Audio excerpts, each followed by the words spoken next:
Michelle says that, when they go low, we go high. No. When they go low, we kick them.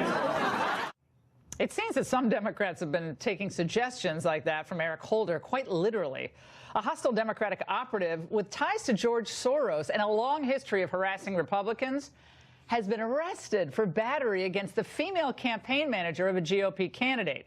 For details on this, we're joined by Fox News correspondent Trace Gallagher. Trace.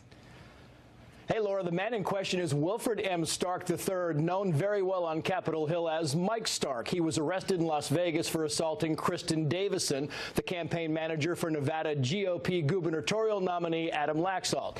Davison says Mike Stark grabbed her and yanked her arm and refused to let go. She told authorities the attack left her traumatized and horrified, but for Mike Stark, it might have been another day at the office. He's a reporter for American Bridge 21st Century, a liberal organization founded by David Brock, who also founded the liberal watchdog group Media Matters, and funded by billionaire George Soros, famous for giving money to liberal political causes. After Stark was arrested, American Bridge fired him for his bad behavior, but sources say they also hired him for his bad behavior. Con Carroll, the communications director for Utah Republican Senator Mike Lee, told Fox News that during the Kavanaugh confirmation hearings, Stark followed, filmed, and harassed Senator Lee in the basement of the Senate building. Carroll also tweeted, quote, "I've known Mike Stark for literally over a decade. This is who he is. American Bridge knows who he is and what he does, and they hired him accordingly." In fact, sources tell Fox News that when Stark was arrested for assault in Vegas, he told police that this was, quote, his job, and he does this for a living. That prompted Kentucky Senator Rand Paul to question whether American Bridge was propagating this, quoting, "Soros paid protester arrested. Same group operates inside congressional office buildings. Are Democrats paying to incite violence?" And Stark's resume highlights a violent past. He was convicted for disorderly conduct after aggressively approaching Virginia GOP gubernatorial candidate Ed Gillespie back in 2017. And earlier this year, he was arrested for assaulting a female staffer for Interior Secretary Ryan Zinke. American Bridge has not responded to whether it knew about Stark's criminal past. Laura. Trace, thanks so much. And California Congressman and House Intel Chairman Devin Nunes was also harassed by this man just a few months earlier. Congressman Nunes joins us now. Congressman, now how long was this Stark guy bothering you, and have there been any others harassing you in a similar manner? Because this is the new tactic of the Democrats. Get in your face, hope to, provoke you, get an inch from your face or a centimeter from your face, and then see what flies.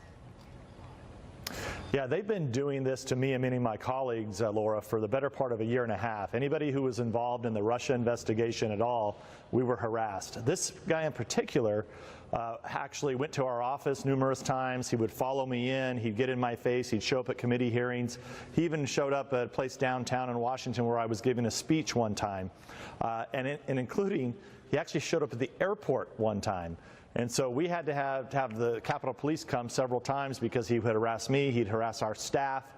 And look, this is not the way we should operate here in the United States of America. People should be frightened of this. Nobody's going to want to do these jobs if you have to deal with guys like this, right? Like for me, I'm fine. Like I'll fight back. But look at how many people that maybe are thinking of becoming a judge or Supreme Court judge or run for office. With these lunatics running around like this, funded by billionaires who should know better, this is not the type of activity we want to see in this country. Well, when you say you're going to fight back, that's the point, though, right? You really can't unless they touch you. If they touch you, if they can just grab your hand, that's an assault. So then, if you're in legitimate fear of your life, you can respond. No, look. I mean, if someone ever comes up to my family or touches one of my kids, good luck. I mean, mother tiger comes out. But it's not gonna happen. Okay, so it doesn't bother. I mean, people like get in my face. Just go ahead. I mean, I have plenty of plenty of jokes that I can throw back at you. But you're right. This is meant to intimidate people who might not, be like you and I, away from politics altogether. And George Soros, we cannot underestimate the power of his billions of dollars funneling through these David Brock groups and run by David Brock, whether it's the Media Matters group or whether it's this American Bridge group. At some point, is it time to investigate their 501c3 or 501c4 status? I mean, is this the type of legitimate speech, or is this just targeted harassment? Well, look, this gets to the heart of campaign finance reform. We last had that under George W. Bush at the beginning of his term, and what this has led to is absolute chaos where billionaires can come in and feed these guys. So does something need to be done about this? Yes. But, unfortunately, the Republicans, we're not going to get involved in that type of behavior. And I think the Democrats, until they're taught a lesson, they're not going to change. They see this working. They see their protesting, their harassment, all of this. They see it as working. And I hope it backfires this fall. And I think a lot of people are slowly waking up to the fact that this is not the type of behavior we should have in our political system. Well, you live in a beautiful state. California is a beautiful state, but it basically has a supermajority Democrat control of the state legislature, obviously all the senators, governor, at least for now. The rest of the country, what do we need to learn from California? Because people say what happens in California will come to your state eventually. Yeah. So what shouldn't people want other than the beach and the beach and the beautiful agriculture and all of that and the mountains and so forth? But what else don't the American people want? Well, what you're seeing happen in California today, Laura, is you're seeing massive homelessness. So because of our weather, because we don't arrest people, because we don't put them in jail, because we let them get away with everything, we have massive homelessness all over this state. And it's really people who are, sad because they're burnt out on drugs. They've got a lot of mental problems. And a lot of illegal immigrants on the streets, correct? There are a lot of illegal immigrants in a lot of the tent villages as well in L.A. and so forth.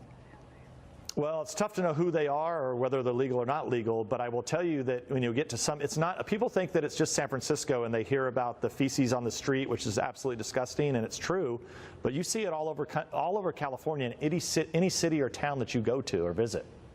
Congressman, before we let you go, apparently some of your opponents think it's really funny to put signs around your district written in Russian. Okay? Nunez должен уйти. So Nunez должен уйти means Nunez got to go, basically. That's what that says. I speak Russian, so I can translate the signs for you, but I'm not sure most people in your district are understanding the Russian. So I think the joke is I'm not sure the joke is actually going to be very effective there.